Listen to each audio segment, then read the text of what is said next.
Morning, all. All right, so we're starting off today with a career video. And last night, uh, when I'm normally doing a video in the evening, I thought, well, I'll put together a career video board. And then I ended up putting together three. So here we go. We're starting off with Matt Sundin. And yeah, that's why when people say, "Oh, take days off," it wouldn't work. It's not going to work. This is my home. I'm going to be making videos. I'm going to be making up boards. So the number one pick in 1989 is Matt Sundin, and he's picked by the Quebec Nordiques as the team is just an absolute disaster on the ice. The Nordiques are. It just looks like it's never going to get better at this stage of the game. And then he comes over in 1990, plays the 1991 season, 80 games played, 23 goals, 36 assists for 59 points. He ends up 7th in Calder voting. And the argument with Sundin was always, well, he's a little bit soft, though, which I think gets lobbed more at European players than it does North American players who play the same style of game. 91 92, 80 games played, 33 goals, 43 assists, 76 points. So very nice progression in season two. No sophomore slump here. 92 93, big year for him. 80 games, 47 goals, 67 assists, 114 points for the Nordiques. And in the playoffs, 6 games, 3 goals, 1 assist, 4 points. So this is after Lindros has been drafted, refused, and ends up going to Philadelphia. And with everything they get back, it also benefits Sundin as well as it benefits Quebec. So 93 94, 82 games played, 32 goals, 53 assists, 85 points. But Quebec, not happy with the way things are going necessarily because they're not getting as close to the cup as they'd like to. And so they trade Matt Sundin. June 28th, 1994. He's traded with the 1994 first, which became Nolan Baumgartner. So that was moved on to Washington, with Garth Butcher as well as Todd Warner for a 1994 first, which was Jeff Keelty, and Wendell Clark, Sylvain Lefebvre, and Landon Wilson also went the other way. So it was a huge deal, lots of bodies involved, and of course, being traded for Wendell Clark means Don Cherry's not going to be happy with you.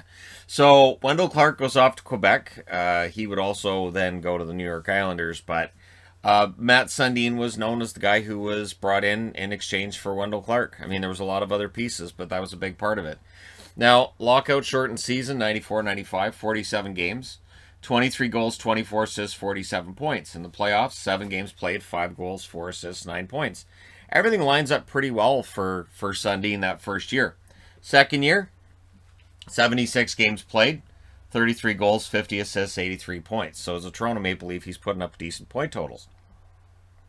And this is during the dead puck era now. We're into 95-96. 6 games played in the playoffs, 3 goals, 1 assist, 4 points. 96-97, doesn't miss a game, 82 games played, 41 goals, 53 assists, 94 points. That 94 points, that's 7th overall in the National Hockey League. No playoff games that year, 97-98. 82 games, 33 goals, 41 assists, 74 points. Again, no playoffs that year. The amount of pressure on Sundin increases during that season, too, because he is now the captain of the Maple Leafs. And he would remain the captain of the Maple Leafs until he leaves the Maple Leafs in 2008. And, of course, there was always the discussion about Sundin as a captain and can you win a cup with Sundin as the captain.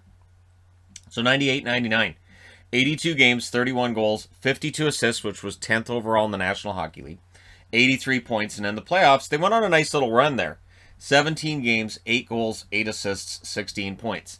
The Toronto Maple Leafs, around the turn of the century, were a team that spent a lot of money, but they spent it pretty wisely. There was, of course, the infamous Jeff Finger contract, where we always got the feeling that maybe Cliff Fletcher didn't know who he was actually signing. That was the rumor at the time, was that Jeff Finger got a contract that was kind of meant for somebody else, but he got it mixed up. But either way, for the Leafs, they're in the playoffs. 99-2000, 73 games played, 32 goals, 41 assists, 73 points.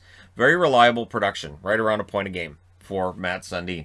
In the playoffs, 12 games played, 3 goals, 5 assists, 8 points. But again, it will still dog him that he doesn't get over the top. And in terms of really great players who haven't won a Stanley Cup, Matt Sundin, I don't know where he stands on that list, but it has to be pretty high in terms of high-profile players who've never had that cup. 2000-2001, 82 games, 28 goals, 46 assists, 74 points. Again, very Predictable and reliable production from him. 11 games played in the playoffs, 6 goals, 7 assists, 13 points. So his production of the playoffs is good. 2001, 2002, 82 games, 41 goals, which was second overall in the NHL that year, showing that goal scoring has become a major problem, and we would need to wipe out an entire season to get both the salary cap in place and to fix the game. Anyways, 39 assists, 80 points that year. 80 points ranked him 4th overall in the NHL. In the playoffs, 8 games, 2 goals, 5 assists, 7 points. He's actually a second-team All-Star, which... and people would point out he didn't have a lot of first and second team All-Stars, but he's also a center, so the amount of competition you're going to have as a center will be higher than it is if you're a left winger. So 2002, 2003, 75 games, 37 goals, which was 8th overall, 35 assists, 72 points in the playoffs, 7 games, 1 goal, 3 assists, 4 points. So we're still in this stage where the Leafs are pretty good. They're having good regular seasons. They went through some great years with Cujo. They had great years with Belfour as well. And that was following a nice little run by Potvin at the start of his career. So goaltending's pretty reliable. 2003, 2004, 81 games, 31 goals, 44 assists, 75 points. Very reliable for about 30 goals, sometimes 40. 9 games played in the playoffs. They did get out of the first round. Yes, that's the last time Toronto's got out of the first round. 4 goals, 5 assists, 9 points. And he's the second-team All-Star again. So 2 times in 3 years, he was a second-team All-Star. Remarkable, being as far into his career as he was here. 2005, 2006, so after the lockout, wiped out that season of 04-05, 70 games, 31 goals, 47 assists, 78 points. So, no playoffs. Because Toronto, after the lockout, they really did have some major problems.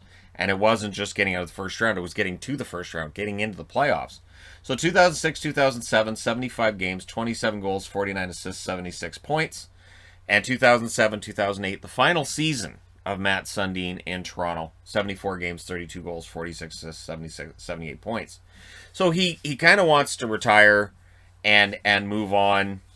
And that era, as strong as Sundin's play was, and as good as he was as a leader, he's kind of done.